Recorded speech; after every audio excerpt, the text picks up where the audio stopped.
The biggest teacher of life is death. My near-death experience forced me to look at life differently. I used to think I had it all figured out, probably just like you.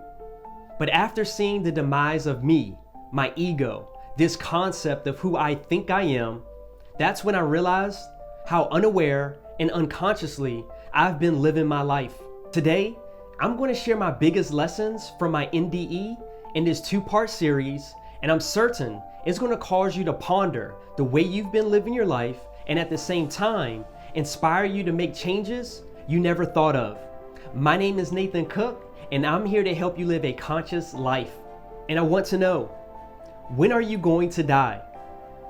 You can't answer this question, not because you don't know the answer, but because you never die. Look at it like this.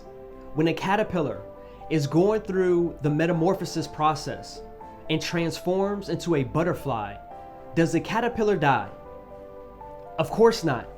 It transforms into its fullest and most tremendous potential. And guess what? You will do the same. The first lesson I learned is that we never die. You will always be here. There will never be a time where you will not cease to exist. You will just exist in a different form. We're currently in a physical form, which allows us to interact with the world of matter. And when this physical experience ends for you, your soul, your light, your energy will carry on because you are endless and infinite. This is so liberating to know because death isn't death, but birth into what we truly are. Just like the butterfly, we're always birthing and never dying. Death is an illusion. And I have a surprise for you. We never lose loved ones. Our loved ones are just existing in a realm, a vibration we can't connect to with our five senses. It's like Wi-Fi. You can't smell it, see it, feel it, touch it, or taste it, but you know it's there. Are you following me here? If not, subscribe to the channel. The second lesson I learned is to question where you get your thoughts and beliefs from. After my NDE, I saw how my family and friends were going to react. They were going to make statements such as, "He died too soon," or "He died so young." And this is when I realized how much a copycat people really are. They were only going to make those comments because they heard other people say the same thing when other people died. We allow other people's beliefs and opinions to become our own and not consciously be aware of where our thoughts are coming from. One of the best things you can do for yourself is to question where your thoughts, beliefs, and opinions come from. When you have an opinion on something, find out where the source of that opinion is coming from. Is it coming from you, or a post you saw on social media, a parent, a partner, a friend, the news? Where? Once you find a source to your thoughts, opinions, and beliefs, you're going to be aware of several things. Number one, you'll realize how much the external world influences your thoughts, which ultimately influence your life. This will help you be more conscious of who and what you surround yourself with. You will always be a product of two things in life: your environment and who you associate with.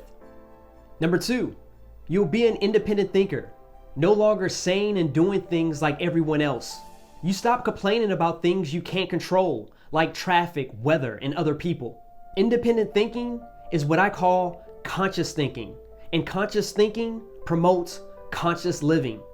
You're going from being a sheep in the herd to being an eagle in the sky. You have a choice. You can live being you, or you can live being them. I used to say, happy wife, happy life. But now I say, happy family, happy life. Because I believe everyone in the family should be happy and no one left behind. I used to say, wrong place, wrong time. Now I say, right place, right time. Because I believe what's supposed to happen, happens. And nature makes no mistakes. And we are nature. I used to say, it's better to be safe than sorry. Now I say, you will be sorry if you play it safe. It makes no logical sense to play it safe when the destination for all of us is death of our physical body. The third lesson I learned is to always make sure you part ways with others with love, regardless if that's in person, on the phone, or via text. People tend to think they're going to die of old age or they're going to die before their kids. And that's just a false belief they've chosen to believe. A sudden death, like Kobe Bryant's, can happen to any of us. When you leave the presence of a child, a parent, a partner, a pet, a family member, or friend, that can potentially be your last time ever seeing them, or them seeing you. Think about it. Is it ever worth arguing with someone, knowing that may be the last time you may ever see that person?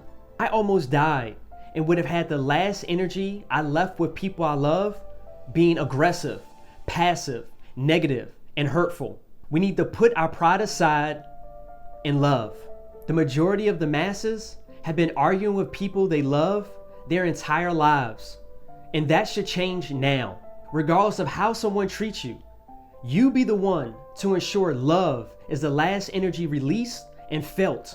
This will provide you with what I call the security blanket of peace, knowing that if you die suddenly, that person will know that you love them no matter how awful they may have treated you. And if they die suddenly, you know the last interaction you had with them was nothing but love. It's much easier attending a funeral with peace versus regret. Doing this will rearrange your connection with others and open up new doors to discover and uncover new ways to exist as you. We were born into this world as love. Let's make sure we leave this world as love. And the only way that can be guaranteed is to love all the time and not most of the time. It's so easy expressing love to others in all situations when we love ourselves, because we can only express out what we are within. Part 2 next week, and let's just not get old together. Let's grow together. Bye for now.